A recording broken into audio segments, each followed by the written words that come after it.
Action.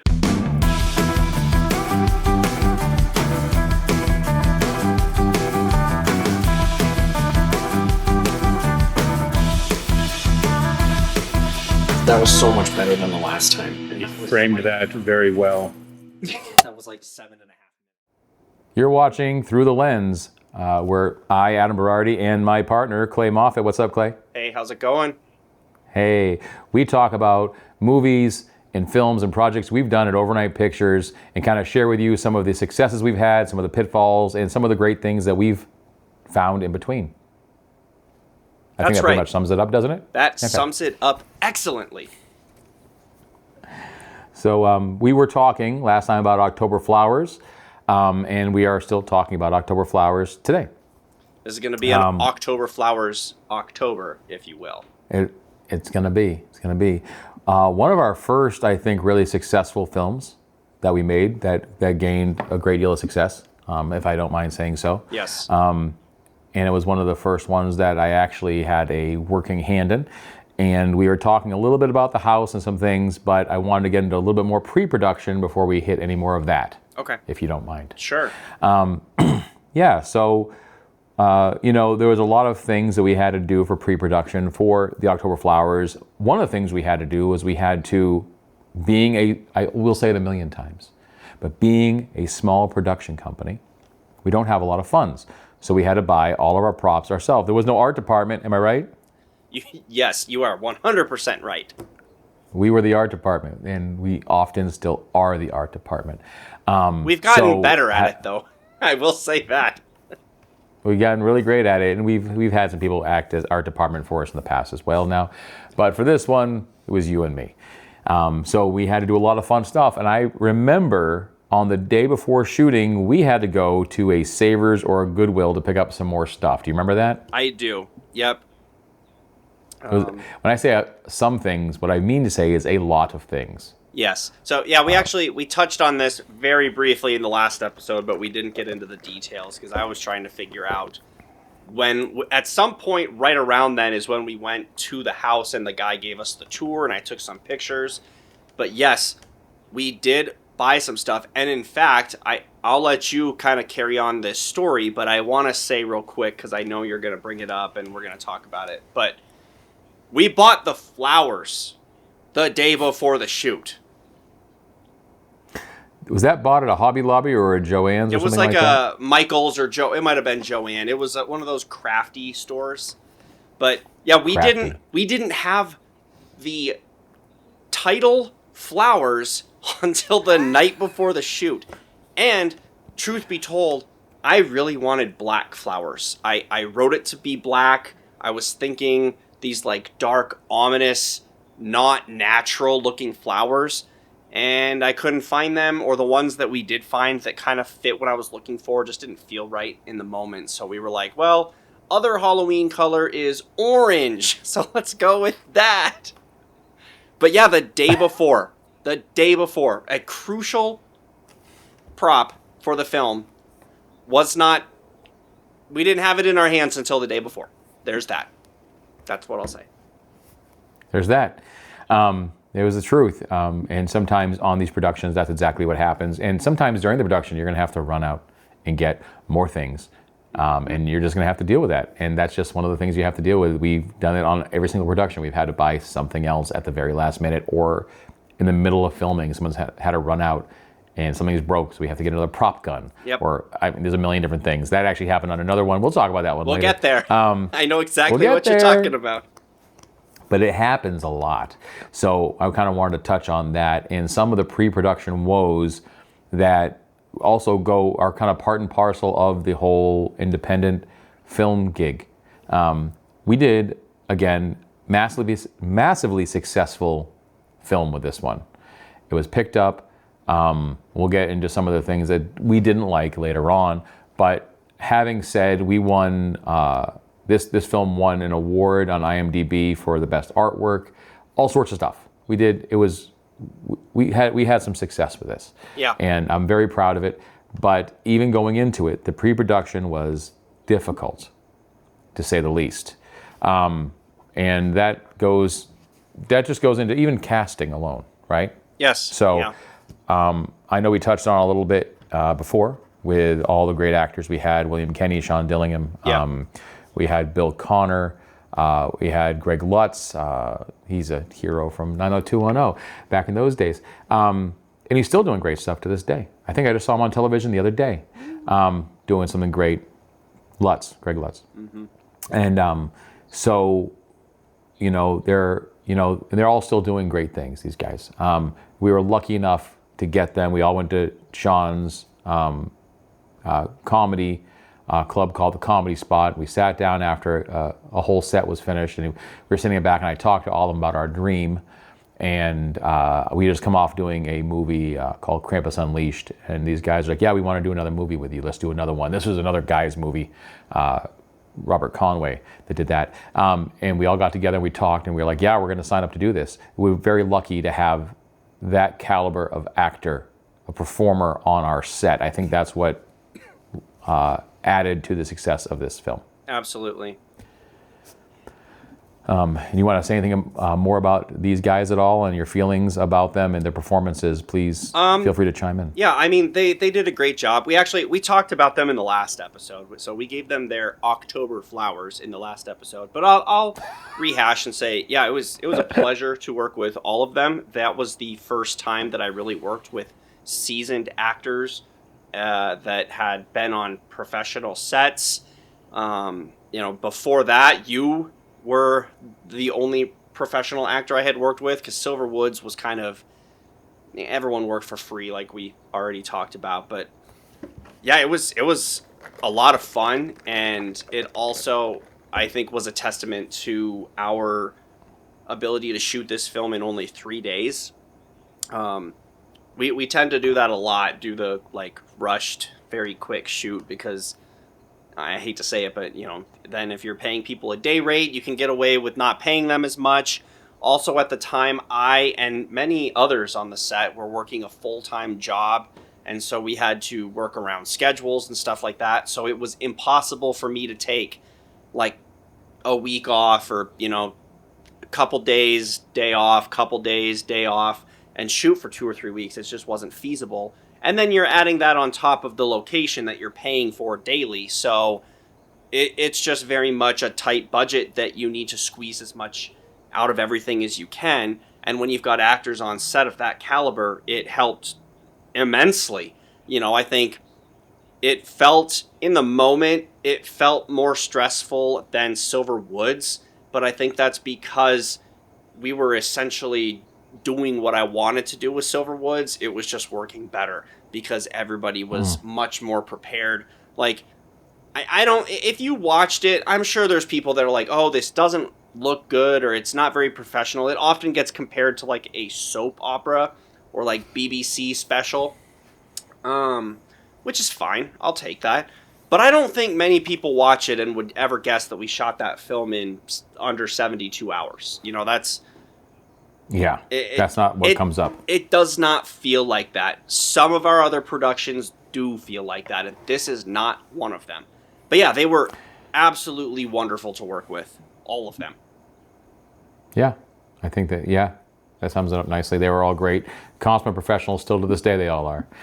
We were very lucky to have them. You're not going to have that on every set that you're on if you're a filmmaker working in the respects that we are. Yeah.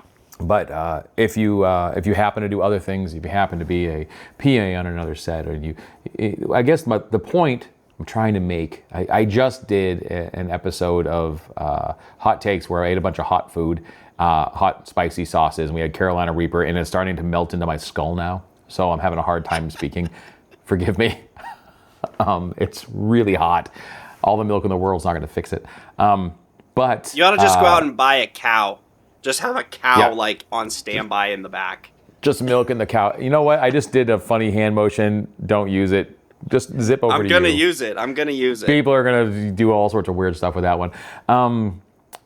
So I will say that when you're on set, if you're not making your own film at the time, but you're doing other things, make friends with every single person that you meet on set. You don't know if the grip that that you're talking to is an aspiring filmmaker, if he's an actor, if he's doing this job because he's paying his bills this month, you know, and nobody is too small on a set. Get to know their names, get to know everybody's names, treat them with respect, because these are all creatives that you work with, and they're doing their own projects. And chances are, if you help them with their project, they're going to help you with your project. So it's just a little pro tip for you. You know, even if you're an actor and you're into filmmaking too, and you're walking around set, a lot of young actors, huge heads, and especially if they don't have a lot of experience and they won't know the grip's name or what's that guy over there. They'll point to him. Well, you know what? That guy has a name. His name is Jim, Bob, Reginald. Tim, Tom, Reginald. He's something. And everybody that I've met on set, I remember their names. They've helped us out. Dylan Garcia. Dylan Garcia is a fantastic example of a consummate professional and a fantastic actor. I met him on set on a student film that they were doing at Scotts Community College, and I threw my name in the hat for funsies. I was acting in it. I met a lot of great people there. I wasn't in college then. I was just doing a student film project. I think it was like a SAG student film, so I got to do it. Yeah. I meet this guy, and years later, wonderful person. Not only does he throw his name in the ring to be the lead in one of our movies, he knows everything there is to know about running cameras, about lighting. He did it all. And if we needed him tomorrow, I'm sure he'd be able to do something if he was available. Fantastic human. That's what I'm talking about. Yep. Right? Yep. Getting to know people. For one, the cinematographer for this one is someone that we used briefly before, and I think this was just our first time using him. He did a fantastic job, right? Yeah. And that's the first time you didn't shoot it. Someone else shot it for you. I didn't. That was a weird experience for me because I'm so used to having a specific look in my head, and I've never had to try to get somebody else to see what I'm seeing. And for this movie, it worked really well because there wasn't a whole lot creatively that you could change in how this was shot. It was very like dialogue in this room, dialogue in this room. Like it's very much a let's figure out the mystery, but there's not really a whole lot of like action. So it worked really well because I could just say, hey, Tommy, we need to get, you know, a mid from right here, and then we'll just get a reverse on the other side. And, it, you know, like, I got to give Tommy credit because the film looks fantastic, but any cinematographer probably would have been okay with how I wanted to shoot that because I was very, like, this is the first time I'm asking someone else to shoot something of mine. I don't want to try anything crazy because you've been on set with me when I get an idea and I will just like drop to the floor because I want like a foot shot, you know, like looking up, or I will try something really weird and I might not even like tell anyone what I'm going to do. It just kind of happens in the moment because I just real quick think of something and I'm like, let's just do it real quick. And if it doesn't make the cut, that's fine, but I have it.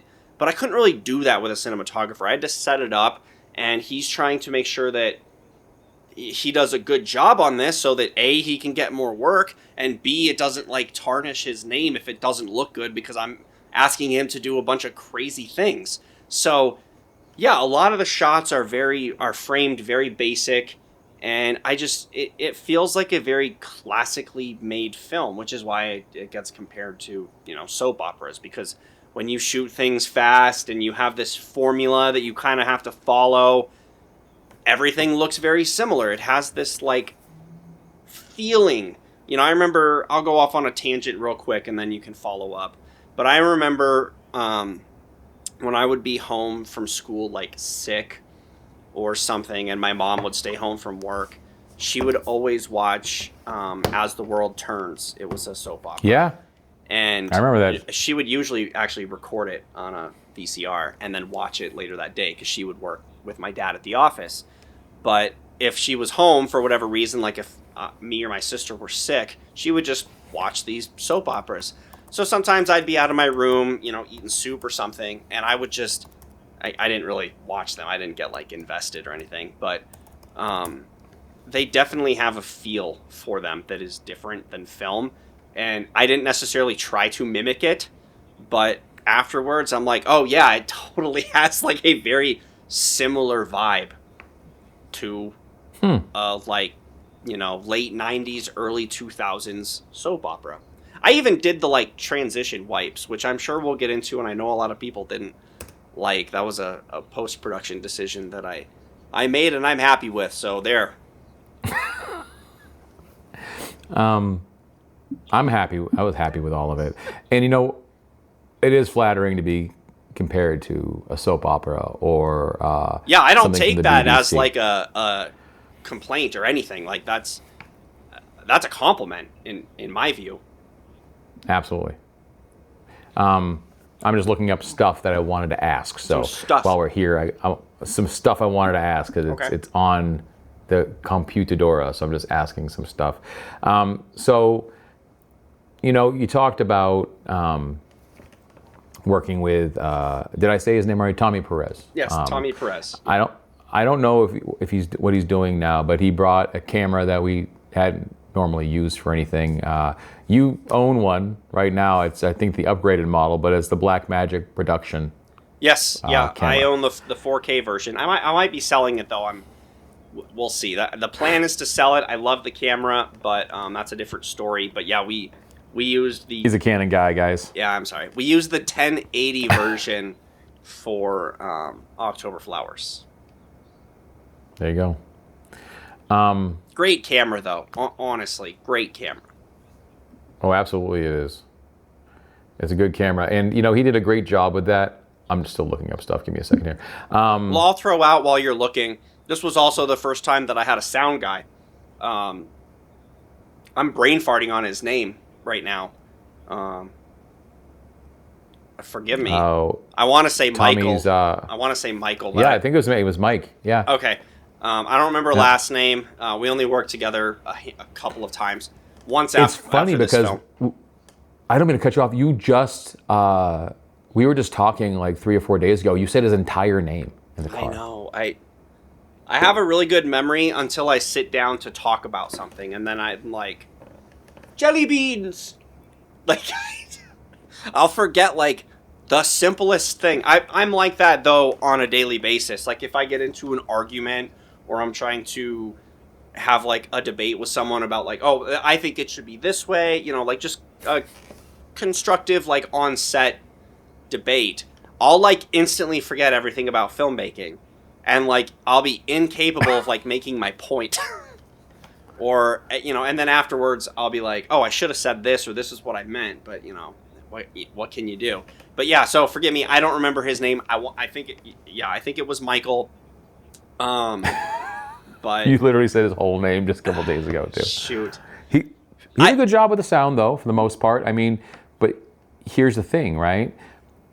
When you use a camera person, a dedicated cinematographer, and a dedicated sound person, and this is the issue that I wanted to get into. The things you wanted didn't come out the way you envisioned them in your mind, and what you expected from sound or what you expected from camera work, and that's something that we all have to deal with, right? Yeah. So it's just to kind of follow up on that real quick. The October Flowers. It's tough for me to say that something didn't turn out the way I wanted it to, because to be fair, even though there are hiccups in the audio, like there are definitely scenes that sound better. He did a better job.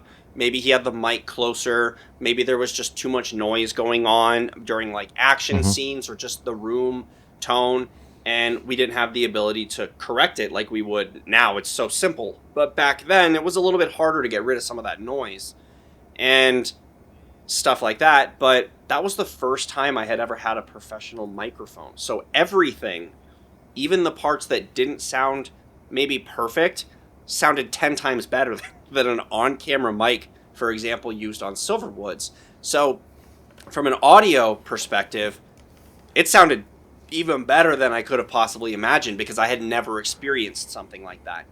And then it was kind of the same thing with the video, although there were some shots that I maybe would have done differently, but we didn't have time to, like, you could definitely tell there's a couple times where I asked Tommy to, like, follow a character or look to the right and then back to Ayana and then to the left as she's, like, looking around in the dark, things like that I maybe wanted to do again because it was jittery, or it didn't flow the way that I wanted it to, but we didn't have time. But there's this magical thing that happens, and I'm actually experiencing it right now while I'm editing Give Me Something Good, and it's been happening more in my life lately as I've been making more and more films, is there's something magical about collaboration.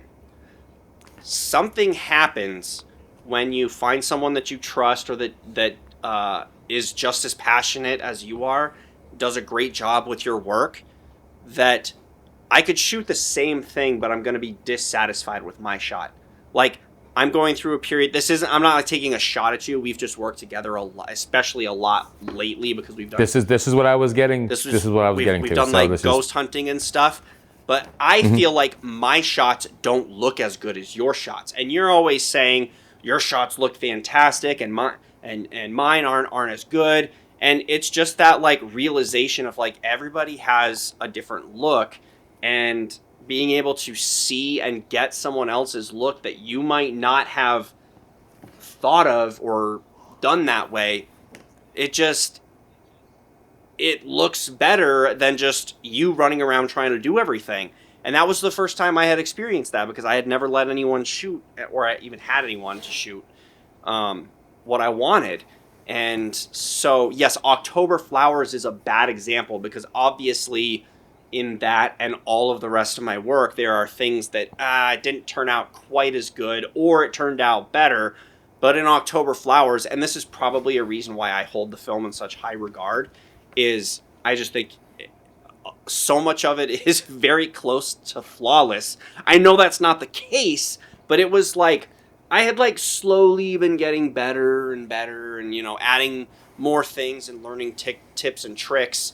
But it was like I took like a 10-level jump when we made October Flowers, between the acting and the audio and the camera work, and that was the first time I really colored a film. Maybe I didn't do as great of a job as I could have, but it just I took as many different outlets as I could and pulled them in, and it's just, to me, still almost 10 years later, 8, what are we at, 7 or 8 years later, it's just wild to see the end result. Yeah, I think that was the point I was trying to make. Like, you didn't, when you're on set, you're not going to get, when you're using other people, you're not going to get the shots that you wanted. Mm-hmm. But that's not necessarily a bad thing, right? Yeah. So, well, I mean, like, especially if you're not storyboarding, on a bigger production, you probably will discuss shots more and have a shot list and go over things. And yeah, the chances are you are going to get the shot that you want, but it's going to be a collaborative effort beforehand figuring out what you want, rather than we kind of figure it out on set in the moment based on what we have, because we're just seeing it and learning and throwing out ideas at that moment. And we're like, action, and it happens, Yeah, well, that happens a lot on the smaller sets, but even if you were storyboarding, or like when you and I did when it came to Give Me Something Good, where I sat down, I went through every single one of the shot lists that I had before I started. Yeah. And we talked a lot about it for weeks before, probably a month before, and the thing was going, I mean, this is 2 years of production for this thing. Yeah. So, but I mean, for the one we're coming out with, I'm not talking about October Flowers, which did take there's a lot of pre-production involved in that. There's months of pre-production involved in October Flowers. Yeah. But the point is that even on smaller productions, or ones we didn't know what we were doing, the idea is the collaborative effort is essential, because when one person makes a film and one person does the shooting, one person does the editing, and the same person is in control of the sound and everything else, then what you're doing is making a product for one type of person. Yeah. And that really, and at the end, it's the art. It's the art that you're giving out to the world. This is not a painting. Yeah. This is something that takes many hands to bring together. You watch a movie, and even if you watch a movie in the movie theater, to this day, you're going to see something and you're like, I don't like that at all, but I like these things. Yeah. And everybody has that moment And what they're trying to do is they're trying to get as many hands in the cookie jar as possible. They're trying to get as many cooks in the kitchen as possible to make not something that's just palatable for everyone, because that's not the idea behind art. But what they're trying to do is get something that can make money in the box office because people are interested in seeing it. And maybe they watch it and something is in there that they don't like, but they appreciate, they learn something new, or they appreciate something new. And that's the idea behind it, is to get you to look different ways at different things at different times. And you can't do that when you're just one person doing it. Absolutely. As a matter of fact, you can turn off a lot of different viewers. So I think the reason why I like October Flowers the best is because of that one thing, is because it was such a collaborative effort. And it wasn't just a collaborative effort with me and you and Tommy, me, you, Tommy, and Michael. It was me, you, Tommy, Michael. We had Nick LaRoviere there, who was doing lights. Nick was suffering from a horrible family catastrophe at the time. He still showed up every single day because he was about the art. Whatever you want to say about that person, he is a consummate professional. We had actors that wanted to be there every day and wanted to collaborate, and they would give us ideas like, hey, do you mind if we try to shoot this way? Bill Connor did that several times. I know Sean Dillingham did it several times. William Kenny, he's on the stairs, supposed to be a very serious moment toward the end of the film, and he makes it funny. Yeah. And we rolled with it. We actually used that take above the other takes. Yep. So, and I had to act in it as well as doing everything else that I was going to do, which was really hard. I don't recommend doing it. But, I had to be there as well doing those things. Yeah. And contributing on the other side of that. We had Tiff, now her name is Wagner, Tiff Wagner.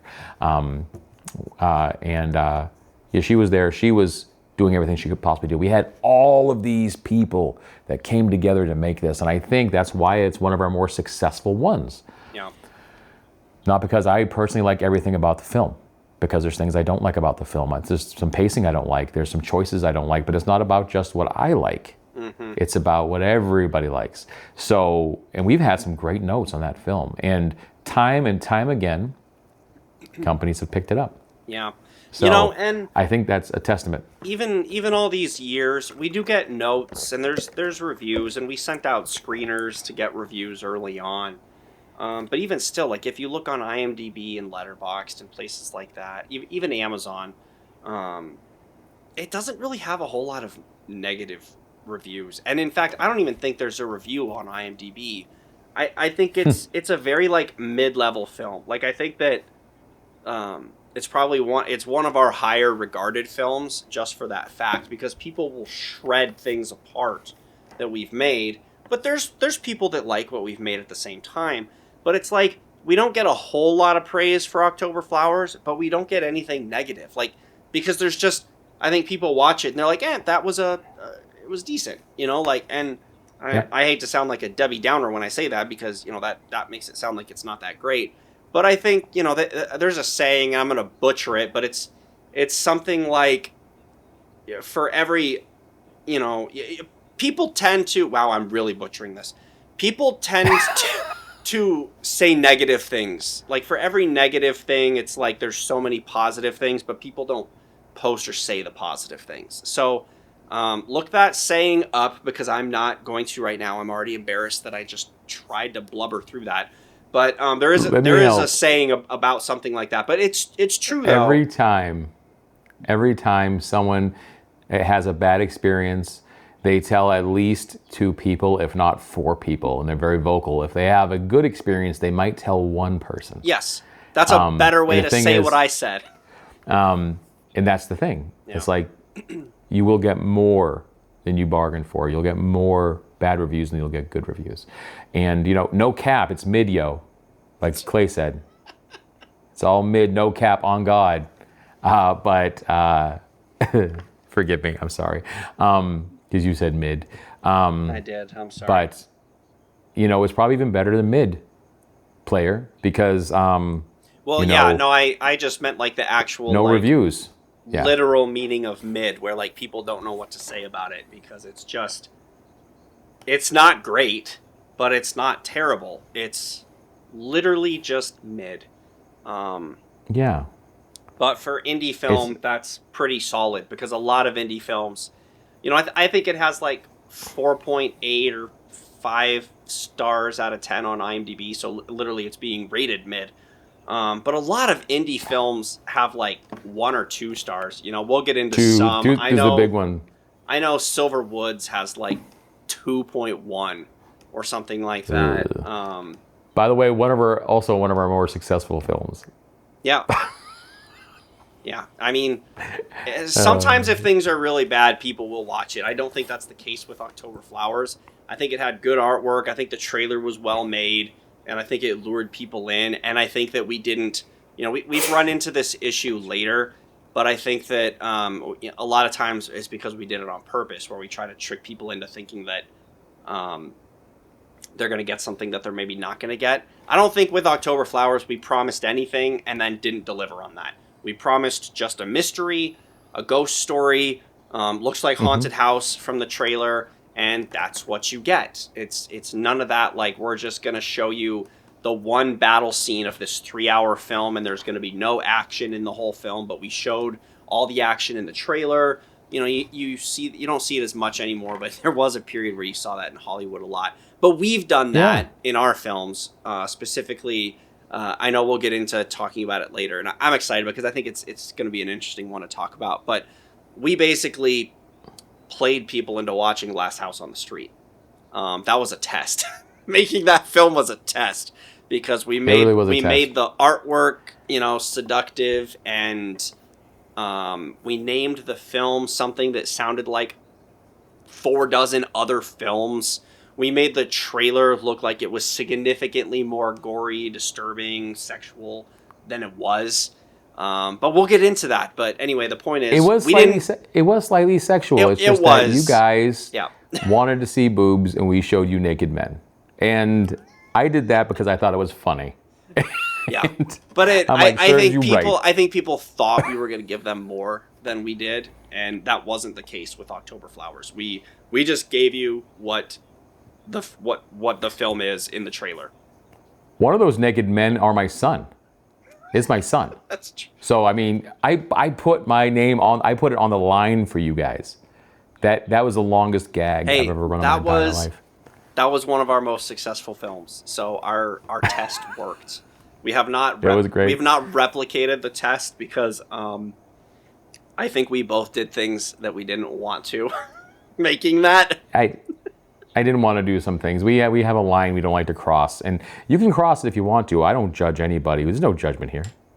But for us personally, we have a thing that we like to do, and we like to keep it in that realm. We like to watch films aim for PG-13. Like that's kind of our limit. Like I would even say like a light R. I just don't want to do NC-17. You know, again, I always say this, and we can wrap it up when you want to. We're not running too long, but we are getting to that point. So I did want to touch on a few things that we said we were going to talk about. In this one, we didn't talk about, and we're going to have to backtrack a little tiny bit. Let's do it real quick. Because the conversation was so good. The conversation was so good, I didn't want to stop. Yeah. But so we're going to go back to the money sign pool. Yes. Okay, the dollar sign pool. Okay. Sorry, so people that just watched the last one.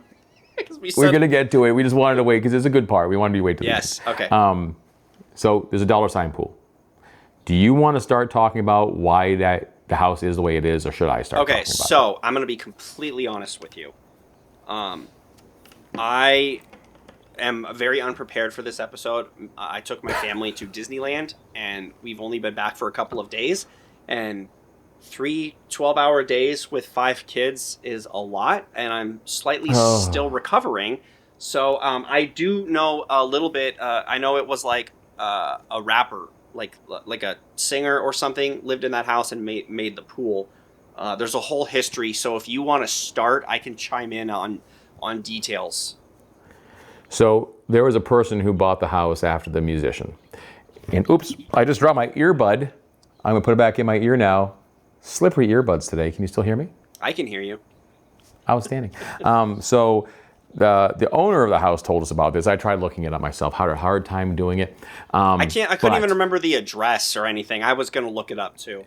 It was difficult. It was really difficult. So there was a musician originally who owned the house, and then he sold it to an investment guru. Yeah. This gentleman had some sort of Ponzi schemes going, and he had to flee. He fled the house. The house went up for auction. But he did a bunch of crazy stuff to this place. He put in like it's not a color, the glass enclosure, what is that called? An atrium? An atrium. Yep, and it had beautiful tile everywhere. It had this big money sign pool. He had a secret compartment under the stairs. The house was amazing. The top bedroom with Ayana's bedroom for that, there was a huge hot tub. I always get the room with a huge hot tub, so I got to bathe in that hot tub. You somehow do. There was also, we didn't show it really. I'm a talent usually. So. But there was a double door that Sean walked through, but we showed it from the side to make it look like it was a hallway. But that opened up to be like the top balcony of a stage, because at one point, I don't know if it was him or someone else that owned the house, I remember this specifically, had a daughter that liked to sing. And so they built, yes. An indoor balcony that faced the living room. Yes. This house has been added on to multiple times, and you can see it when you're standing in it. And at one point, I'm sure after the musicians sold it and it was bought, at one point it became like a, I don't know what it's called. Not like a halfway house, but like a... it was a retirement. It was not a retirement home. It was an assisted living facility. It was an assisted living facility where, like, I don't know, it can't have had too many, folks living in it, because it's not like that big of a house. Maybe half a dozen residents. But, someone pointed out in a review that they thought we were shooting in like a weird place or whatever, because there's exit signs in the house. And they were added for the assisted living when it turned into more of like a public come and go like place for the elderly. But we tried really hard to avoid the exit signs when we were shooting. I know a couple of times they did show up. There was nothing we could do about it. But yeah, they were everywhere. Just big old exit signs like you're in a restaurant or something. And now with modern technology that we have today, we can just remove those. But it's too late. I thought it added character, though. I'm ago. okay with it. It's character, to be honest. And how long ago did we shoot this film, by the way? Was this 2017? Yeah. This would have been... This was like 7 or 8 months after Silver Woods. So it was like... Good God, that was fast. Yeah, the turnaround was fast. I want to say it was like... No, it might have been a little bit later than that, because I'm pretty sure it was like April of 17. So about a little over a year after Silver Woods. It was about 7 months after I finished Silver Woods. We started working on October Flowers, and then 7 months later we shot it. Yeah, about 7 months later, yeah. Well, I think that's all the time we're going to have for today. In the next episode, we're going to talk about wrapping up production, some distribution stuff that we always like to talk about, and just some of our takeaway of what we learned and some of the people that we met along the way. So if you want to stay tuned for that we should be shooting that shortly, and that should be up shortly. Shortly. But, shortly. But other than that, Clay, do you want to add anything else? In that next episode, since this one ran long, just talking about some really cool things, I also have 1 or 2 really cool stories about production that I want to share. So, if you're into all that sort of thing, all that sort of stuff, then definitely, check out the next episode. If you're watching this and you're only watching this, there's a lot of stuff, great stuff on our page. We've got a mid YouTube channel. It's very mid. No cap. No cap. Good, we got that. So there's a lot of stuff to watch. There's cooking shows. There's video game tutorials, reviews, video game reviews as well as tutorials. There's short films. There's feature films. Short films. Thank you. There's eating this hot drama food that you can watch right now. You can watch a drama. This drama, which was October Flowers, you can watch that if you want to. That's free up to you. On our YouTube channel. That's free. Actually, that's not on our YouTube channel. I take that back. That is not on our YouTube channel. Oh, that's right. But it is on... I don't know where it is, to be honest. Coming soon to Tubi. Yes, we did get picked up by Tubi. I think we mentioned it in the last episode. It is not live, but maybe by the time this episode comes out, it will be live. It's on Amazon. I know that. It's on Amazon. It should be live soon. Yeah, so watch it and drop your comments, man. We'd love to hear it. And thanks so much for watching, guys. Until next time. Peace.